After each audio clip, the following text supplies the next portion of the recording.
Marius here from latinum.org.uk, and I'm reading to you from Easy Latin Stories that you can find at latinum.substack.com/index, and you can find that on a web browser.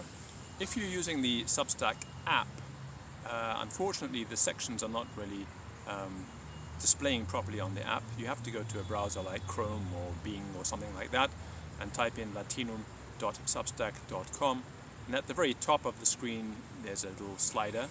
You can access the stories from there, or you can click on the index, open that in a new tab, and then scroll up and down. So we're looking at a story I published on July the 5th, 2025, Marcus's Letter from Hadrian's Wall. It's a bilingual intralinear Latin letter, so the original has got English, Latin, English, Latin, English, Latin, and it goes like this: Marcus Lucio to Lucius, Patri carissimo, Father dearest, salutem plurimam dicit. Very much says greetings, Avallo Hadriani, from the wall of Hadrian in Britannia, in Britain. But I'm not going to read to you with the English. If you want to find it, you can find it there in stories, and then you can listen to it. So I'm just going to read it to you in Latin, which is in part B, the complete Latin text. Marcus Lucio Patri carissimo, salutem plurimam dicit Avallo Hadriani in Britannia. Spero te et matrem et sorores omnes valere. Ego quidem bene valio, quam frigus hic saevissimum st. Ad castra Vindolandae perveni post iter longum difficileque per montes et paludes Britanniae. Centurio noster Gaius Flavius homo severus est, sed justus, qui nos juvenes rite exercet. Quotidie in valo excubias agimus, pictosque barbaros spectamus, qui trans murum habitant. Heri primum hostes vidi, qui picti coloribus caeruleis per nebulam apropinquabant. Timio fatior pater, sed de timore meo sociis nihil dico, ne me putent ignavum. Cibus noster satis bonus est, panis, carnes, Cassius et Cervisia, quam Britanni faciunt. Milites veterani me docent quomodo gladium tenere et scutum movere debiam. Saepe de domo et agris nostris et olivis cogito, quae nunc long absunt. Epistolas tuas expecto, quae mihi maximum solacium afferunt in hac terra aliena. Amicitiam cum Britanno quodam cataracto feci, qui linguam nostram discrecupit. Is me docet quomodo in silvis Britannicis cibum immunire possim, et viam inter saxa leggere. Roma hic valder mota videtur, et non nulli milites dicunt imperatorem nos oblitum messe. Sed ego scio nos res magnas gerre finesque imperii defendere contra barbaros, pecuniam quam accepi pars tibi mitto, ut familiis nostrae subvenias. Vale, pater dulcissime, et omnes familiares meo nomine saluta. Datae, Vindolandae, idibus novembribus, anno urbis conditae, nongentesimo sexagesimo tertio. So that's a little story there, and you can find it with English Latin. The advantage of the intralinear text is that in these stories, and also in the Latin course itself, which I have there at latinum.substack.com, the classical Latin section I think has over 150 reading lessons available, and there's also an ecclesiastical course and various specialized courses for lawyers, botanists, and so on and so forth. So an enormous amount of Latin there for you to read rapidly with the interlinear, so you can learn the new vocabulary, and then you move on very quickly once you have the vocabulary learned or familiarized, and you try to read the Latin by itself. That's how it works. Let's have a look at this one from July the 5th. It's called Colloquium de Missa Latina, and it's got Pater Marcus, Father Marcus, a supporter of the Latin Mass, or Mass, depending on how you pronounce it. Some people do say Mass in England, and some people say Mass. Pater Thomas, Father Thomas, an advocate for the vernacular liturgy. And this is in English Latin, as before. I'll just read the first sentence for you from the construed text, so you can get an idea of how that works. And then I'll move on to part B, which is in Latin only. So, Pater Marcus, Father Marcus, Salve, greetings, Frater Thomas, Brother Thomas. Hodie, today, de Missa Latina disputare cupio, I want to discuss the Latin Mass, quae in ecclesia nostra iterum celebratur, which is in our church again celebrated, in our church again. In the actual intralinear, the words are one after the other. So, salve, greetings, frater, brother, Thomas, hodie, today, de about missa, mass, Latina, Latin, disputare, to discuss cupio, I desire. That's how it works in the intralinear text, which is designed for reading, not for reading aloud. To give you the vocabulary, if you are stuck with a word, or to very quickly run over it, so you can get an idea of what it's about, and then you go to part B and read the Latin text, which I'm going to do now. Pater Marcus. Salve, Frater Thomas. Hodie, de Missa Latina disputare cupio, quae in ecclesia nostra iterum celebratur. Pater Thomas, salve, et tu. Libenter de hac re tecum colloquar, septimio ne inter nos dissensio oriatur. Pater Marcus. Noli timere, certe, in caritate et veritate disputare possumus. Ego en imputo missam tridentinam maxime venerabile messe.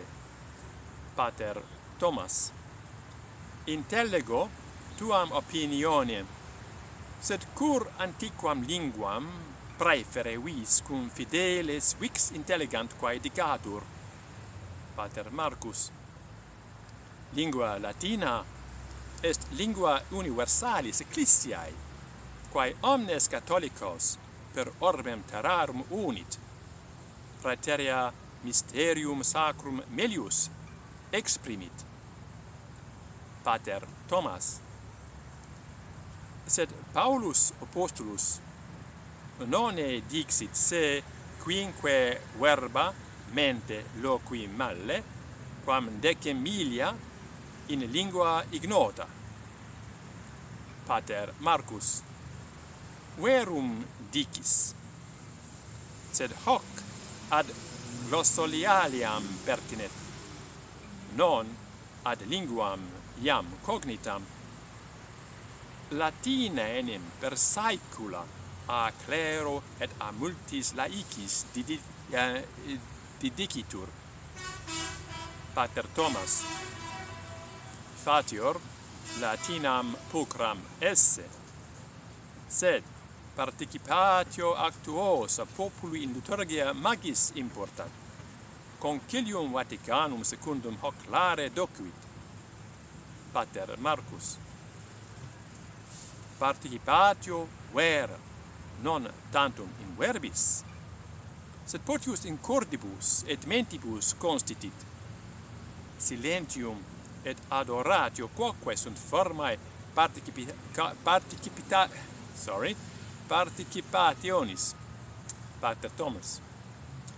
Non nego valorem silentis et populi Dei ius habent in ut verbum Dei in lingua sua materna audiant. Pater Marcus. Certe. Verbum Dei in homilia et in lectionibus vernaculae pronuntiari potest, sed preces Eucharisticae in Latino magis solemnitatem habent. Pater Thomas. Intellego te solemnitatem aestimare, sed Christus ipse Aramaice et Hebraice precepatur, non Latine. Lingua igitur secundaria est. Pater Marcus. Verissimum est, sed ecclesia per spiritum sanctum evoluta est, et Latinum tamque linguam sacram elegit. Hoc non sine ratione factum est. Pater Thomas. Sed idem spiritus sanctus ecclesiam duxit, et concilium celebraret, quod usum linguarum vernacularum approbavit. Pater Marcus. Concilium quidem linguas vernaculas permissit, sed Latinum quoque retinendum messe dixit. Ambae formae igitur validissimae sunt. Pater Thomas. In hoc tecum consentium. Fortas utraque forma suos locos et tempora habet. Missa Latina ad contemplationem apta esse potest. Pater Marcus recte dicis. Ego tamen timio.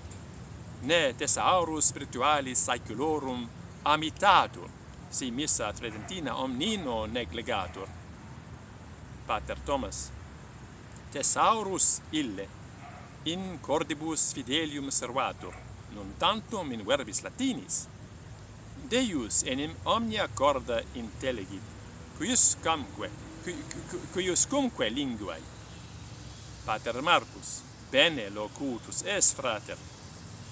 Utinam in unitate et diversitate Christum servire possimus, sive Latine, sive vernacule precantes. Pater Thomas. Amen. Hoc votum meum quoque est, ambae formae ad maiorum Dei gloriam spectent, et animis ad Christum ducant. So, this is a theological discussion, it's not really a story, and as you know, if you know anything about Latin and Catholicism, there is a dispute going on about the Latin Mass, so I thought that I would make a discussion about that. The next one, Livia and the Sacred Flame, which I published on July the 5th, is about the Vestal Virgins, so something completely different. So let's have a look at part A, the interleaved text, just the first sentence, once again, to give you an idea of how these things work. So, Livia, puella girl nobilis, noble, septem, 7 annos, years, nata, born, in urbe, in city, Rome, habitabat, lived, cum patre, with father, et cum, with patre, father, senator, et, and mother, pia, pious. So, as I said, to read it out loud like this, the construed text is designed for your eyes, not for the voice.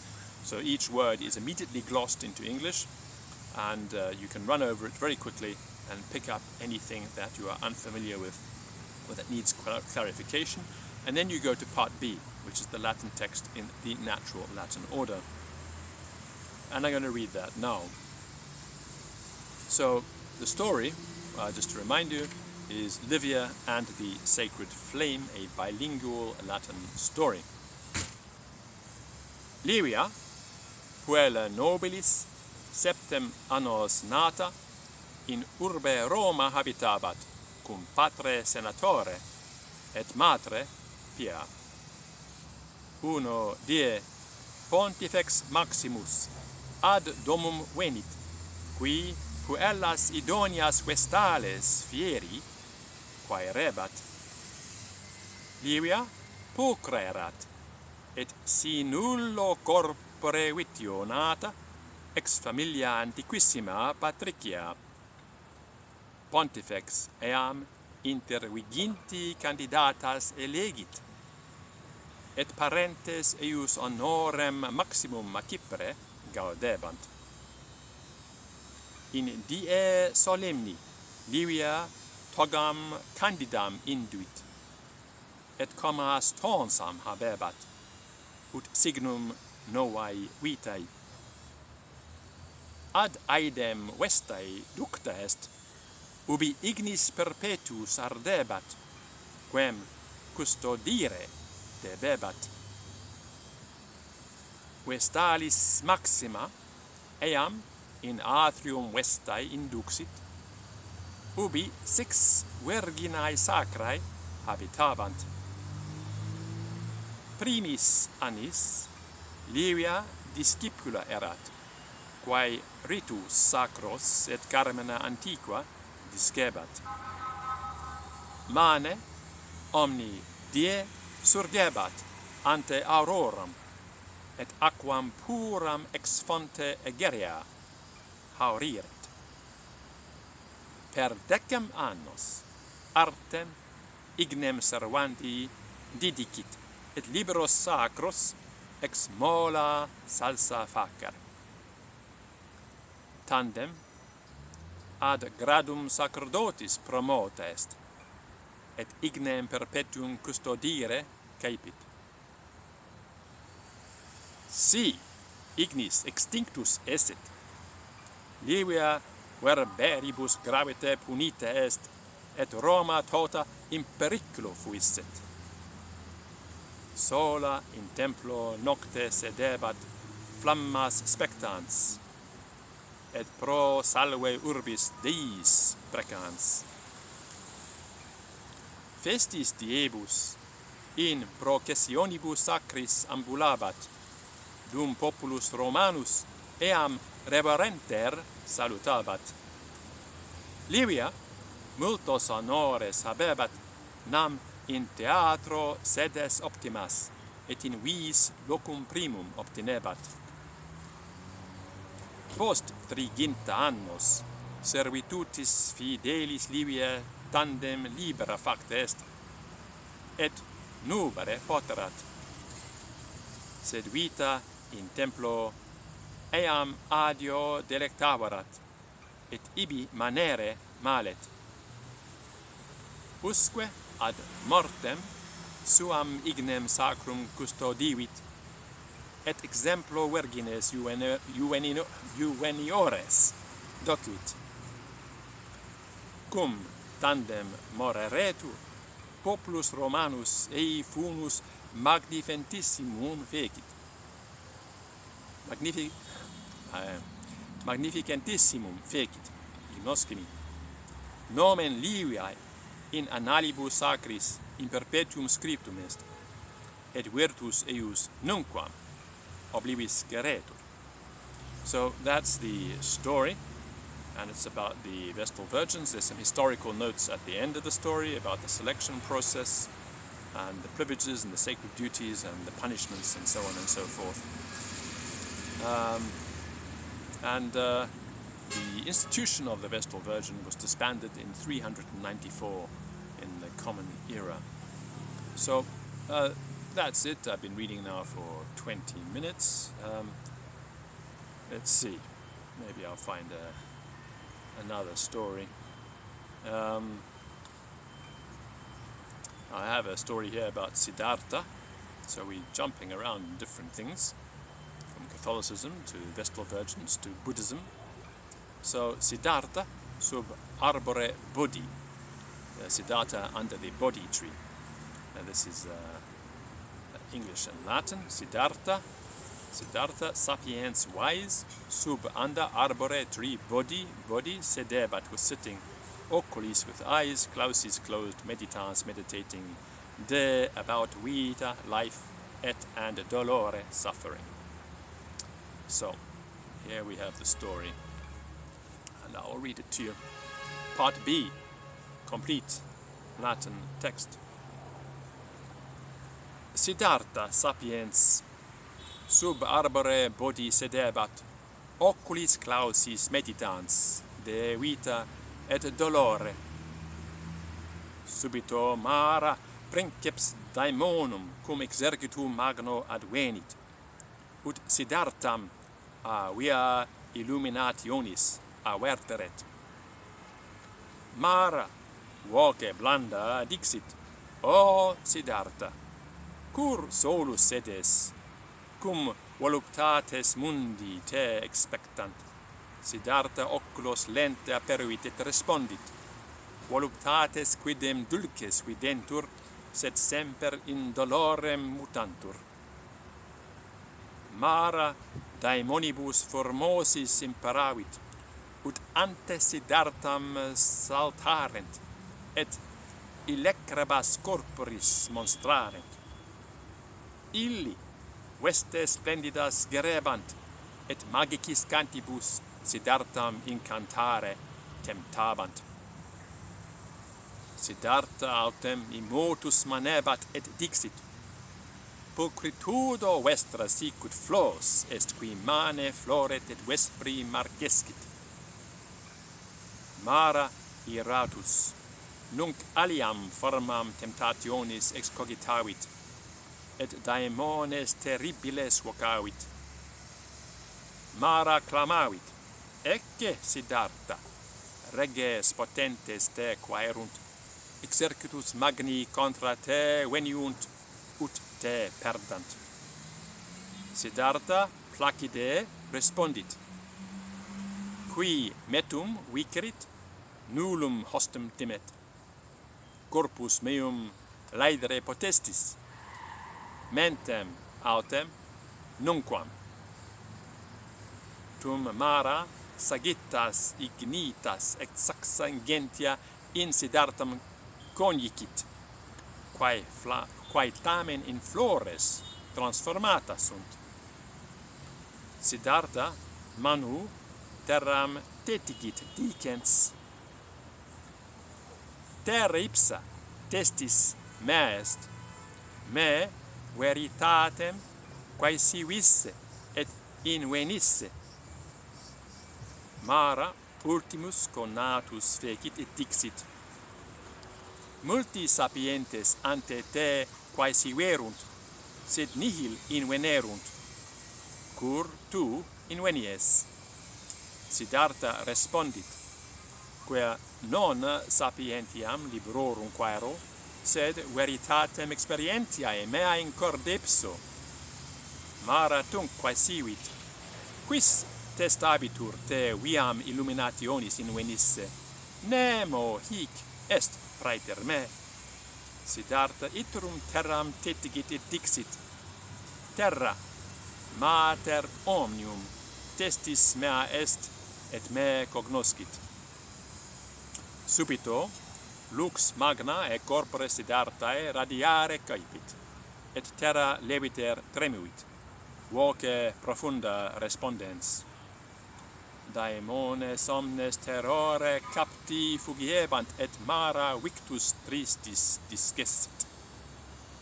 Siddhartha autem immotus sub arbore manebat, nunc plene illuminatus et Buddha factus est.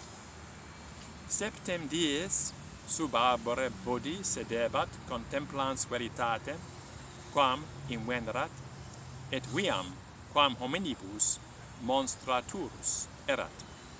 So that's there at latinum.substack.com, and there are a lot of stories there already. I've published them regularly and upload them. They're in the stories section. They're not only stories, they're also dialogues, letters, and colloquia, which are sort of scripted discussions between people about topics.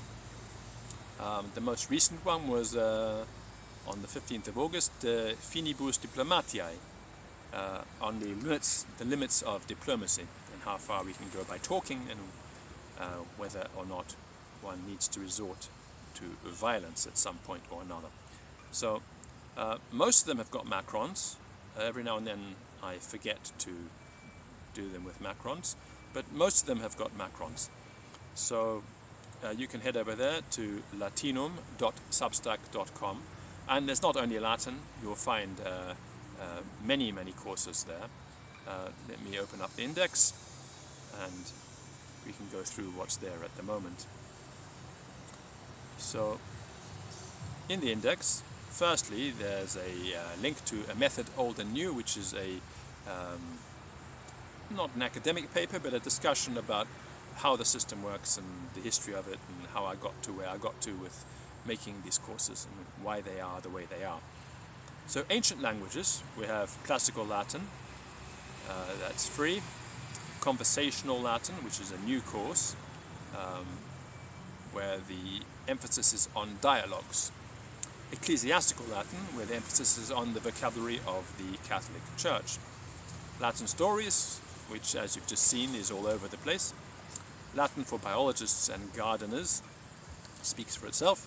Latin for medics, pharmacists and herbalists, so that discusses the things that somebody would have had to learn if they were a doctor or a pharmacist back in the days when Latin was still the academic, learned language for those professions. And then Latin for lawyers, judges, notaries, public, the same, where all of the topics are, within that subject area.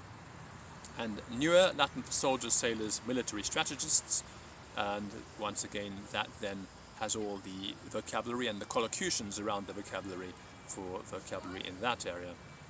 There's Babylonian Aramaic for Talmud, Targum and Midrash, and Ugaritic, which is a new course under development.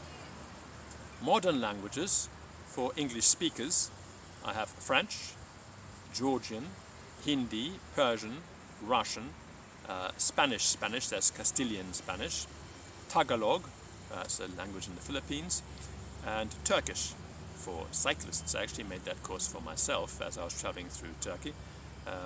It only has 15 or so lessons, but there's a lot of material there. Certainly was enough to help me get around to Turkey.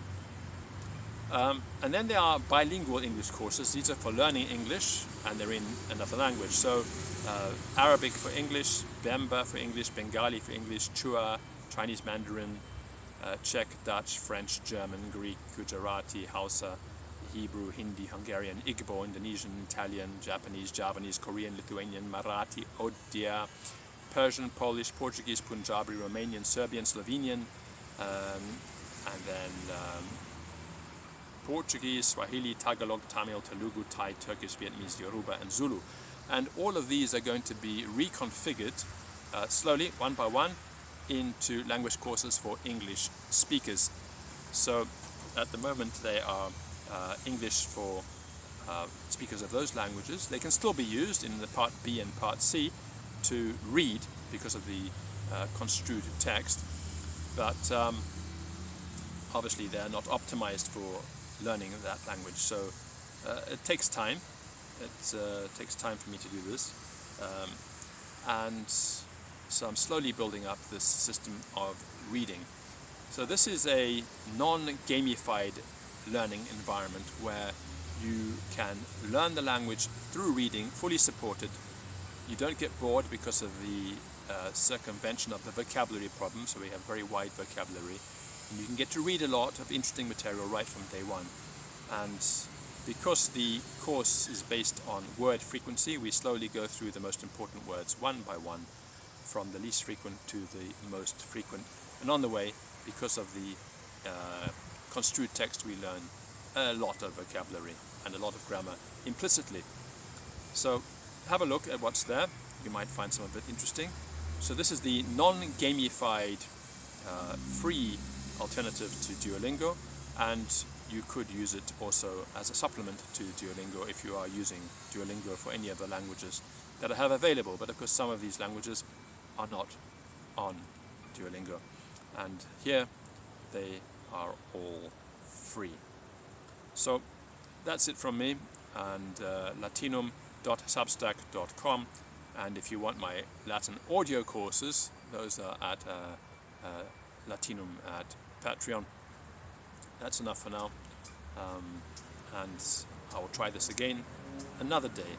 It's the first time I've actually read any of these out loud, and maybe I will do this more often. Bye for now.